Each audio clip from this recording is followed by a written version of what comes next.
Hello everyone and welcome to Discussing Trek. I'm your host Clarence, and today we're just going to talk about a few of the things that happened at the Star Trek Universe Comic-Con at Home panels, which happened this past Thursday. And so let's get right into it. First of all, there was a talk between Alex Kurtzman where they talked a little bit about Strange New Worlds. I think the only real notable thing about this is that 10 episodes have been written, 10 self-contained episodes, I think was the verbiage he used, so that's very interesting. Also, they announced and gave a title screen for the new Star Trek Nickelodeon show, Prodigy, Star Trek Prodigy, and this show is poised to be geared towards kids as a way to get younger kids into Star Trek, or a gateway for those kids into the Star Trek universe. So I think that's pretty cool. Next, we have the Star Trek Discovery live cast reading of the season 2 finale, Such Sweet Sorrow Part 2.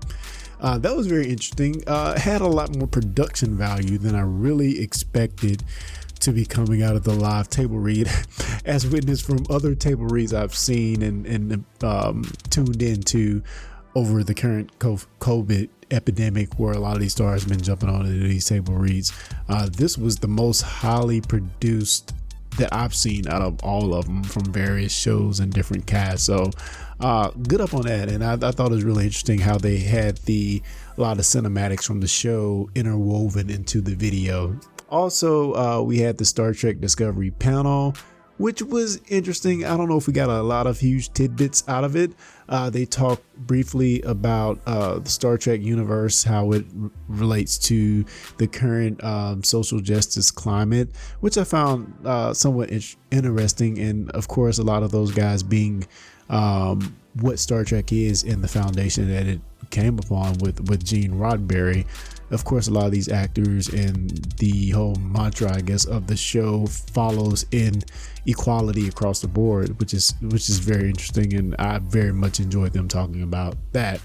I loved how director Olatunde Sansame, I'm probably saying his name wrong, talked about how canon got rectified and how the moment when Spock sits at the console at the Enterprise for the first time was sort of the completion of the loop of rectifying canon and getting everything back in sync with what we know from TOS. Now, I know a lot of people might say that didn't really do it. Things look different, but hey, they're doing their best. And I thought, as far as that being the point and where things get sealed back to normal, I really like how he explained that and how that puts a stamp on getting things back in the canon we know.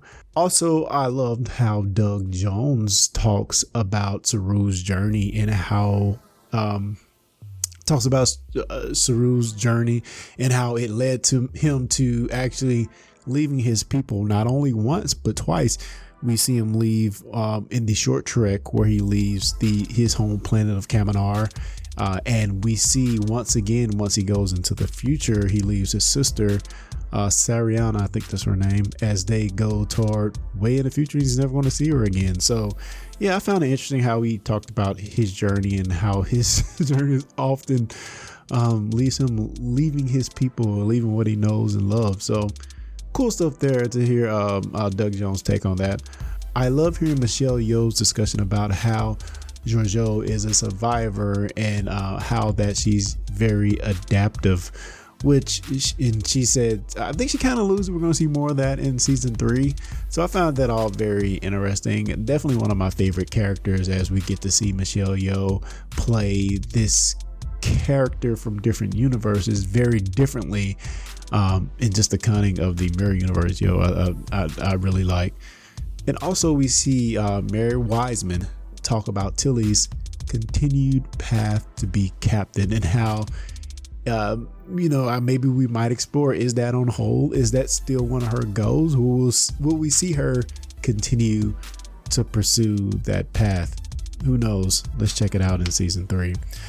And also, speaking of Anson Mount and his new show with Rebecca Romijn and Ethan Peck, Strange New Worlds, we get to see how Anson Mount kind of frames Pike at this point, because what we have Pike so far in at least the TV universe is the cage, and we have what we saw in Star Trek Discovery Season 2. So he kind of frames Pike's struggle as we go into Strange New Worlds and how he chooses to live his life knowing the fate, the cruel and horrible fate that is ahead of him. I found his discussion and exploration of that a bit in the panel very interesting, and hopefully we get to see a lot of that play out in our very optimistic and future looking Strange New World series whenever that comes out. I think I heard 2022 is the date that was last thrown out, so that's all interesting, and I can't wait for that. Actually, next we get in the lower decks where we have Mike Mahan talk about the show, introduce cast members. I actually had a lot of fun with their little talk / panel that we saw at Comic-Con at Home. I have to admit, the more that I see of this show, the more I get excited about it and the more I want to see. And it's right around the corner in August, but I'm really ready to dive into this show. It sounds pretty interesting. So of course, Mike Mahan from Rick and Morty fame. One of the things I've talked to the rest of the crew about this. One of the things about Rick and Morty, even though it's most certainly crazy and over the top, it does have a lot of awesome science fiction concepts that I think that's the huge appeal of the show that a lot of people have really gravitated to, and I can't wait to see what he does with that in the Star Trek universe. So a bit about the show is before Picard but after Nemesis. It fits into canon but is something new, exciting, but adheres to Star Trek ethics. And we get a clip of the show where one of the ensigns goes wild with a bat'leth. So, that was interesting. The whole point of the Cerritos is to be the second contact ship. They're the ship that goes in after first contact has been made to do the next step of diplomacy for a new species. So many good tidbits in there. Actually, in the clip that we get to see Rumbling Whiskey. Of course, Rumbling Ale is outlawed, but I don't know if I heard of Rumbling Whiskey. Maybe it's a thing. Tell me in the comments below. I thought that was cool.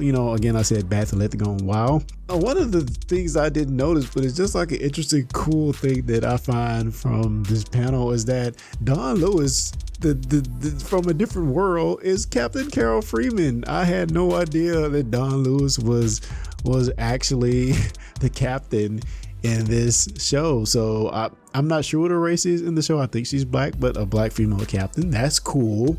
Tawny Newsome voices the character Ensign Beckett Mariner, which is sort of framed as a class clown character. Is not because she's slow, but because she's so far ahead of the competition that she finds herself doing other things, maybe not the greatest things to fill her time. So I find that all very interesting. Next we have Jack Quaid's character Ensign Brad Bulmer is the ultimate Starfleet nerd fanboy. So that's interesting. Sort of like when, when you have a nerd or a fanboy come on a new show to be a part of the show, they're geeking out the whole time they're in it. So I find that really cool to see an ensign is just over the top about Starfleet and is a huge fan of Starfleet be in there. Kind of reminds me a little bit of Harry Kim, but this is like to the extreme. An extreme version of that. And next we have Eugene Cadero playing Ensign Rutherford, which is more of a he's sort of like a cyborg of the crew, all about the tech talk and the technobabble. He reminds me a lot of actually Cyborg, the DC character. So next we have Noel Walsh, which is Ensign Tendi. Fresh eyes, bushy-tailed, excited for everything, unflappable, and very optimistic. Next, we have Jerry O'Connell, playing Commander Jack Ransom, short-fused officer that deeply cares about Starfleet. And you would think I would say Jerry O'Connor from Sliders, but no, I'm not going to say that. I'm going to say Jerry O'Connell from My Secret Identity back in the late 80s, early 90s. Yeah, that's the first time I remember seeing him in that show, My Secret Identity. If you don't know what it is, look it up. It's weird, but hey. And next we have Fred Tatasciore. I'm probably saying that wrong. Forgive me, please. Who plays Lieutenant Shays Bajoran with a shoot first, ask questions later mentality. The gun code type, General Ross, I don't know, take your pick. There's plenty of examples out there. Next, we have Gillian Wigman, Dr. Tiana, head medical officer with the responsibility of keeping everyone safe, with a rather rough bedside manner. You know, when I think of doctors in Star Trek universe, there's been a few with, you know, less than optimal bedside manner. So it'll be interesting again how they do it in this animated universe. And I mean, overall, I think I'm pretty excited about Star Trek Lower Decks. Again, I'm not the biggest Rick and Morty fan, but when I was watching it, what kept me watching it was the cool science fiction aspect of it. I thought it was always well done. I mean, Rick and Morty is basically Doc and, you know, I mean, everybody knows it's Doc and Marty. So yeah, I'm anxious for this. I'm really excited, actually. I got to get the rest of the Discussing Trek crew excited as well. So that might be a challenge. So help me out here. And last, we had the Star Trek Picard panel, which honestly, it was just like 20 to 30 minutes of let's praise SPS as it was put in the panel. Sir Patrick Stewart, or Sir Pat Stew, however you want to say it. Really nothing to garner from this panel except everybody's delighted and was praising Stewart, who I guess just turned 80 years old. So that's awesome. Congratulations. But it was more so just praise for him, and it wasn't really. They really didn't go into in-depth in any detail other than maybe talking about seeing Data's the completion of Data's story, and Brent Spiner talking about that, which was pretty interesting. But that's it. That's all I have from the Star Trek Universe panel. I'm sure there's more in-depth things that can probably be explored. You should definitely watch it. You can watch it on YouTube, actually, and along with the dramatic reading from the Discovery crew of Such Sweet Sorrow Part 2. So definitely go online and check that out. But I just wanted to give a rundown since I did take the time to listen and take a few notes while I was watching the panel. What do you think, guys?